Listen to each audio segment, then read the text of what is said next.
Okay, let's start. Good afternoon, everyone.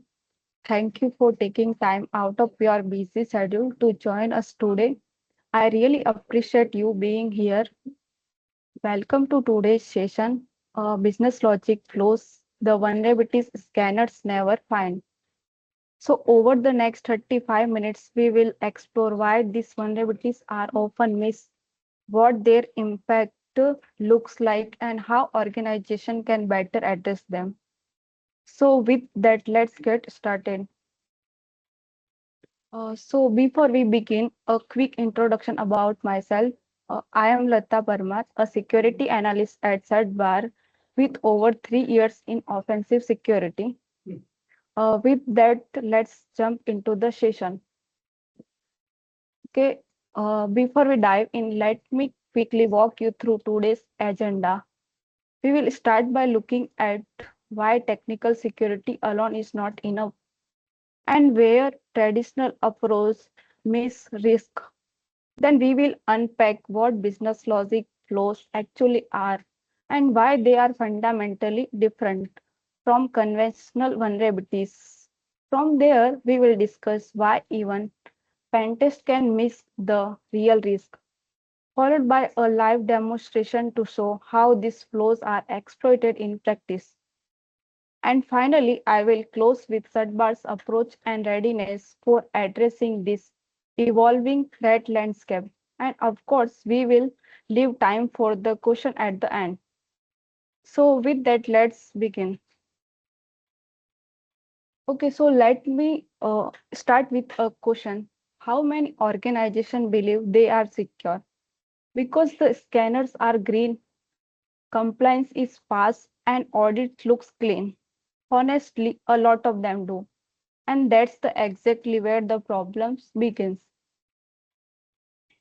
On paper, this looks perfect, right? Zero critical, no high findings, OWASP pass, compliance pass, and automated testing pass. From a technical dashboard perspective, everything looks under control. And many boards stop here and say, great, we are secure. But attackers don't read your scanner reports. They look for something scanners were never designed to understand, and that is business logic. So now, this is where it gets interesting. More than 70% of critical breach involve abuse of logic, not the classic CV that scanners detect, not SQL injection, not outdated libraries, not missing patches, logic abuse. And that means the attacker isn't breaking the system, they are using the system exactly as it was designed, just in a way the business never intended. Scanners are very excellent at testing patterns. They can find known weaknesses, but they do not test intent. They don't ask, can a user manipulate a refund flow? Can someone stack discounts and create a financial abuse? Can workflow sequencing be abused? Because those are business problems ex- expressed as security problems. Okay, so and this is the something executives especially need to hear. Compliance is important, but compliance is not the same thing as security. Compliance gives you a floor, it does not give you a ceiling. You can be fully compliant and still be highly vulnerable to business abuse. We have seen that in real breaches again and again.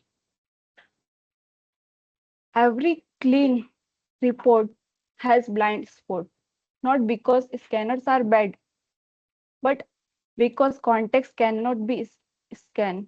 A tool doesn't understand business rule the way an attacker studies them. So if scanner have blind spot, what exactly sit in those blind spot? That bring us to the business logic flows. Every application is built around an intended flow. A user sign up, submit a request, approval happens. payment completes, everything follows a design sequence. There are validations, business rules, checks each step, and under normal condition. That flow works exactly as expected. And from the business perspective, that's considered secure. Now, here's where it gets subtle. In business logic abuse, the attacker often look like a normal user. Their request looks legitimate. Their action may not trigger a single security alert. There's no malware, no exploit payload, no technical violation. The system is actually behaving exactly as designed. The issue is not that the system is broken, it's that someone can misuse how it was designed. And that difference is very important. Okay, so and that's where logic flows emerge. Maybe a transaction limit is missing. Maybe someone can bypass a workflow step. Maybe the application trusts only client-side control. That can be tempered easily. Or sometimes, my personal favorite, the feature itself is working perfectly, but can be abused in a way nobody anticipated. That is the business logic abuse, not breaking the functionality, abusing intended functionality. And once you understand that this flows live inside the legitimate business behavior, it becomes obvious why traditional security scanner miss them.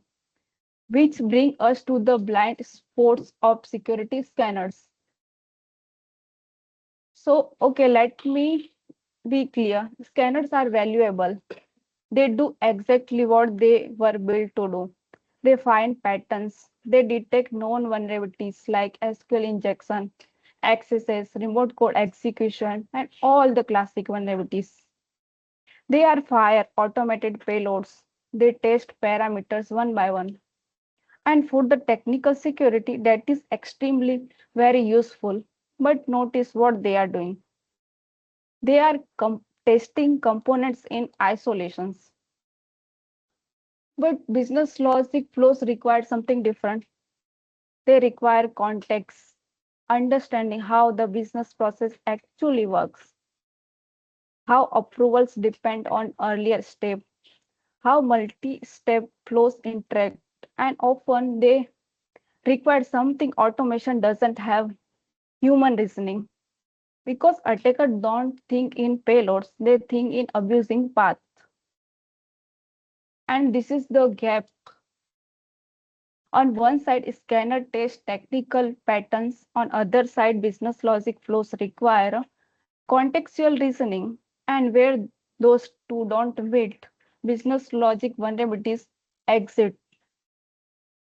The gap isn't a tooling bug, it's a visibility problem. So the takeaway is not scanners are bad, it's scanners solve one class of risk. But business logic abuse is a different class entirely. And that raises a critical question. If these risks sit outside the traditional testing, why didn't the Pentests catch them? Let's talk about that. Okay, so if you look at the traditional testing focus, most effort naturally concentrates around the classic technical flows like injection, access control, and rightly so, those matters.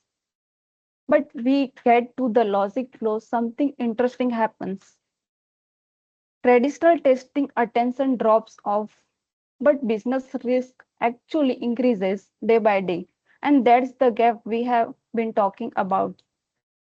Some of the risk with the biggest business impact often receive the least coverage. So, first, a lot of testing still relies heavily on the pattern-based tool. They are very good at finding known issues, but much less effective when the abuse is something new or unexpected. And business logic flows are often exactly that. There may be no CV for abusing a refund workflow.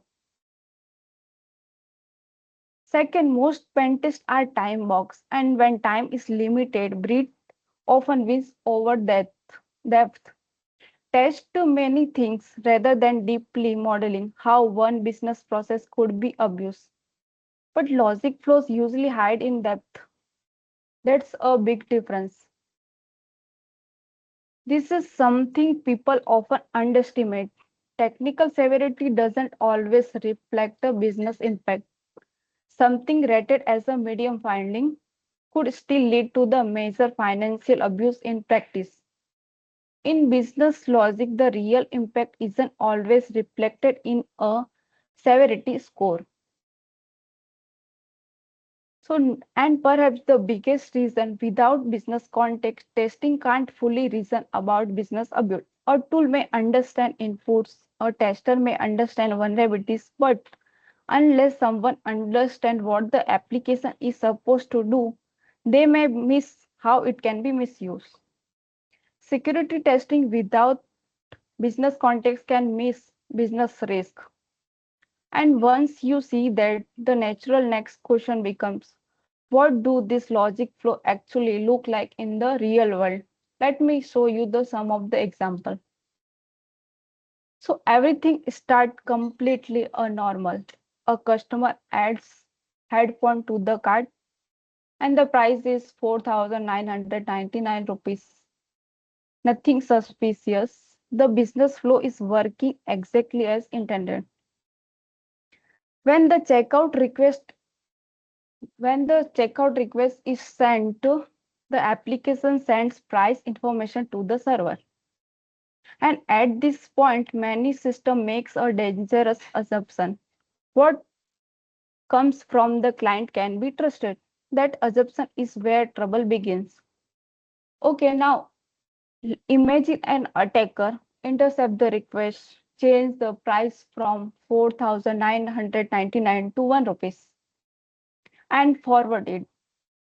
No malware, no exploit, no vulnerability scanner alert, just a manipulated business transaction. That's what makes logic abuse so dangerous. Okay, so server accept the request sent by the user and order confirm. Product sold for 1 rupees. Technically, the application did exactly what it was programmed to do, which is precisely the problem. And this is the final I want to remember the system worked correctly, but outcome is wrong. That is the business logic failure, not broken code, broken assumption. And now imagine this isn't one order, but automated abuse at scale, discount staking, refund manipulation, coupon farming, credit misuse. Now it becomes a fraud exposure, not just an bug. So price manipulation is one form of the logic abuse, but sometimes the system doesn't even lose integrity. It loses fairness, and that can be just and damaging. Okay, let's understand through another example. Okay, so let's take something simple like appointment booking. A user checks availability slots and see 5 open availability slots are available. Completely normal. The system is behaving exactly as was intended. Now the user books one slot, request succeed 200 okay. Everything still looks legitimate. No alarm, no exploit, no suspicious activities. But now the user repeat the same process again and again and again, not by breaking the authentication, not by bypassing access control, simply by exploiting the absence of a business rule. No per user booking limit. That's the flow. Okay, so now one user has consumed every appointment slot. Other customers are locked out. Availability is gone and service is disrupted. And technically, the application may still say everything works successfully. That's what makes this flow so deceptive. Okay, so and I love this line because it captures business logic risk perfectly. This is not a bug. This is the system working exactly as was designed. And that is precisely the problem. And this example are simple illustration. Now let's move from concept to the exploitation and see how this looks in a live demonstration inside the vulnerable bank. Okay, let's go to the demonstration.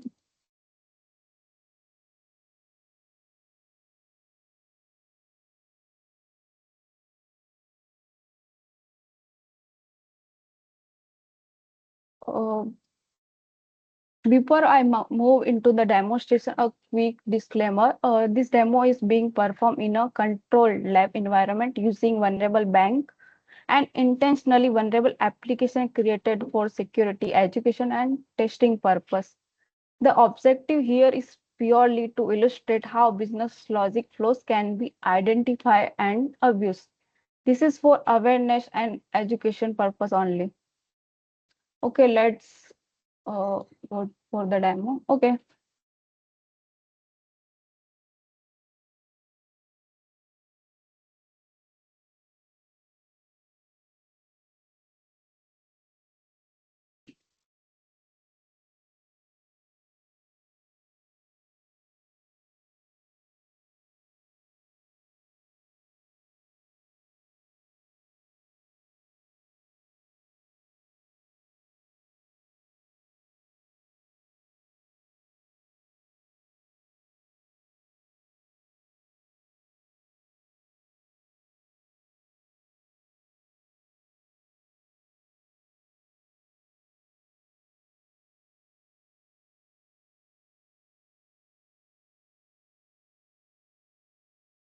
Okay, I have created two user. One is Alice and second one is Bob. So basically, Alice want to transfer money to the Bob. So here we can see the account number of Alice is this, and current account balance is $1290, and in Bob's account 510. So what we are doing here, we just click on money transfer. Okay, before I am copied the account number of the Bob. Sorry. So okay, I have pasted the account number and I want to transfer just 100 rupees to the Bob. So current balance of Alice is 1290. I have clicked on send money and here we can see the transfer successfully. Okay, so here we can see the current account balance of Alice is 1190, and let's come to here and see refresh the page. Now we can see the 6110 is Bob's current balance. Okay, it's working exactly as was intended to make it. Okay, now what we are doing? Again, we are just trying to send the money.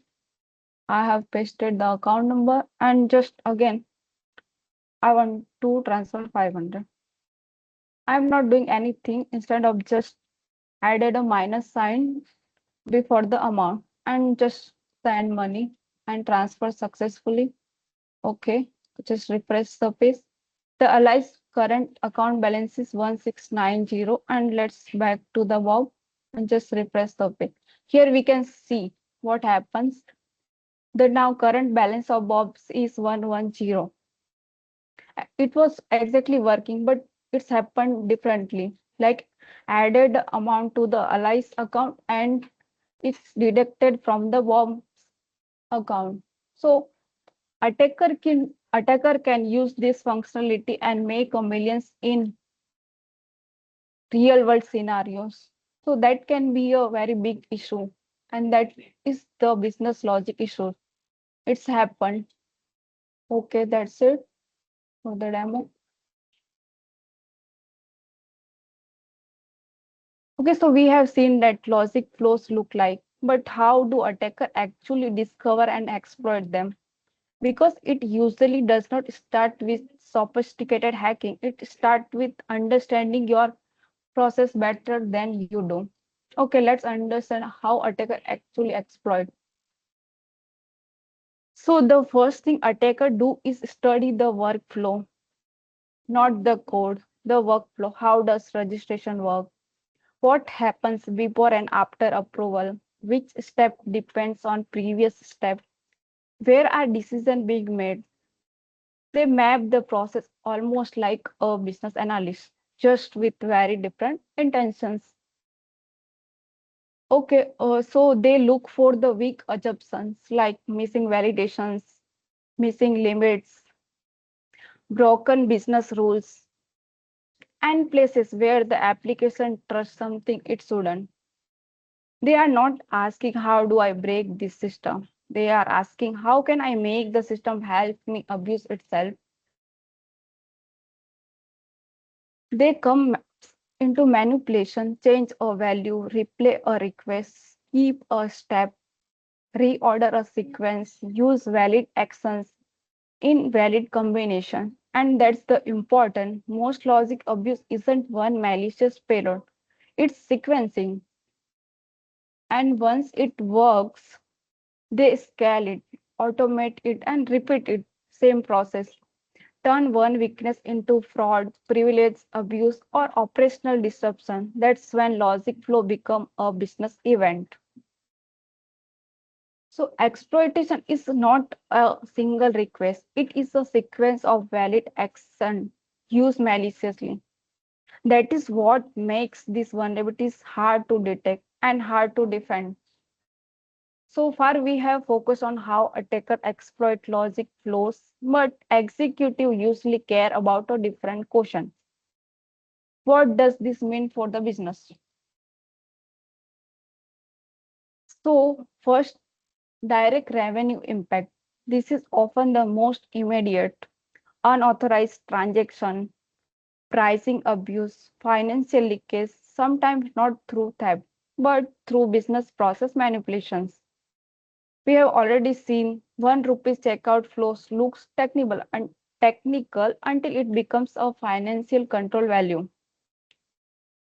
Okay, so second is operational disruption, and this is often underestimated.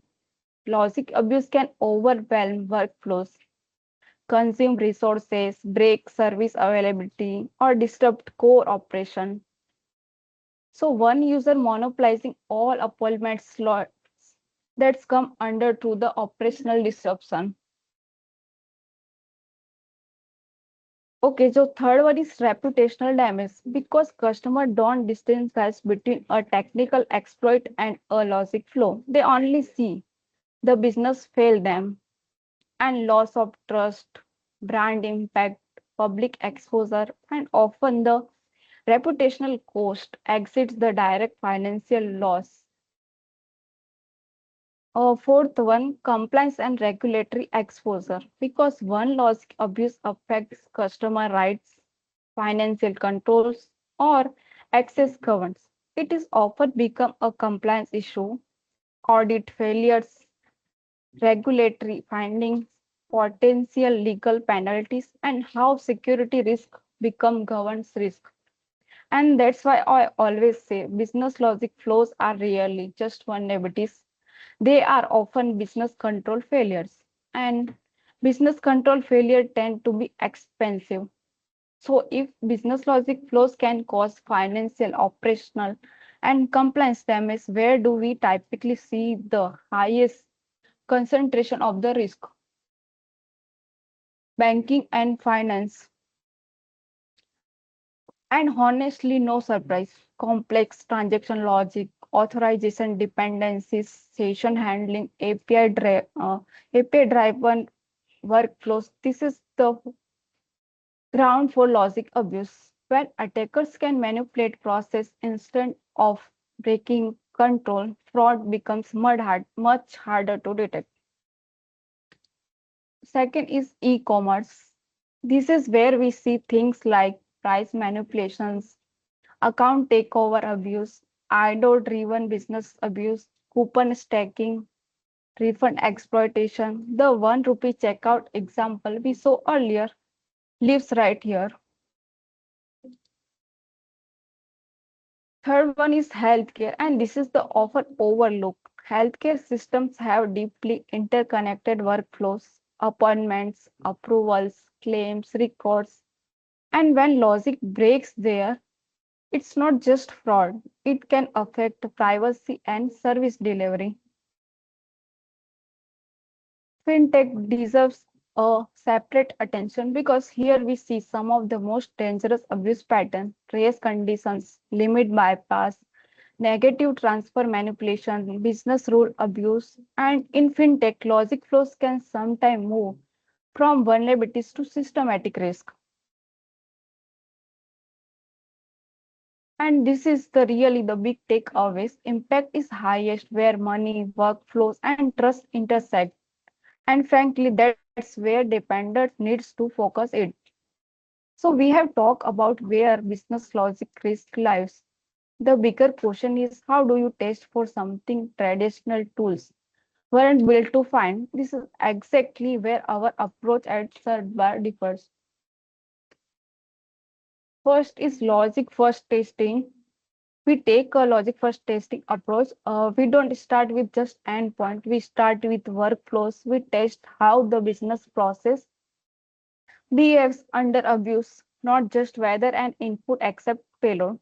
That's how hidden logic flow begin to surface. Second, we focus heavily on context aware analysis. Business logic flows don't exist in isolated requests. They exist across states, dependencies, and business transitions. Authentication flows, approval chains, multi-step workflows. We test the way attacker actually think through those paths. We simulate chain abuse because real attackers rarely stop at one flow. They combine weaknesses, a small logic weakness combined with privilege escalations, combined with the financial impact, can become a major breach scenario. And we model that. So, fourth one is we don't just rely on generic checklists because every organization's business rules are different. What is a critical logic flow in banking may not exist in healthcare. So, testing has to be tailored to your business logic. That's where custom logic testing becomes essential. And finally, this is space evolves. Attackers keep inventing new abuse patterns, so methodology can't stay static. We continuously research emerging logic abuse techniques and feed that back into how we test. That keep ahead of where traditional approach often stop. So before we open for the question, if there are only three things I would want you to live with today, it would be this. So first, scanners find symptoms, but human finds logic flows. Automation is excellent at detecting signature, but it does not understand intent.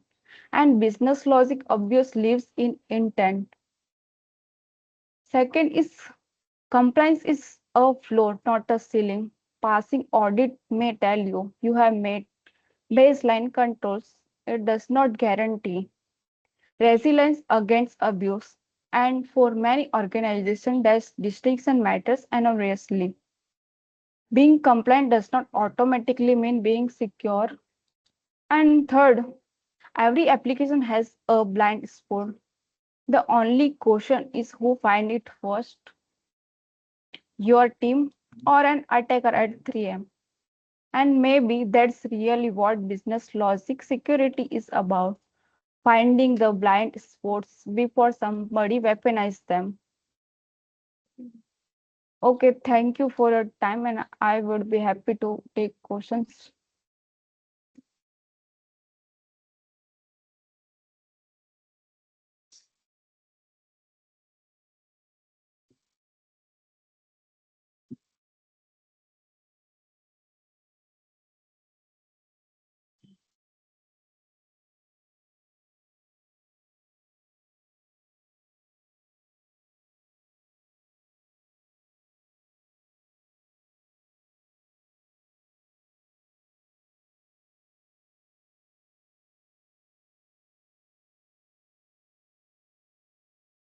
Okay, thank you everyone for joining.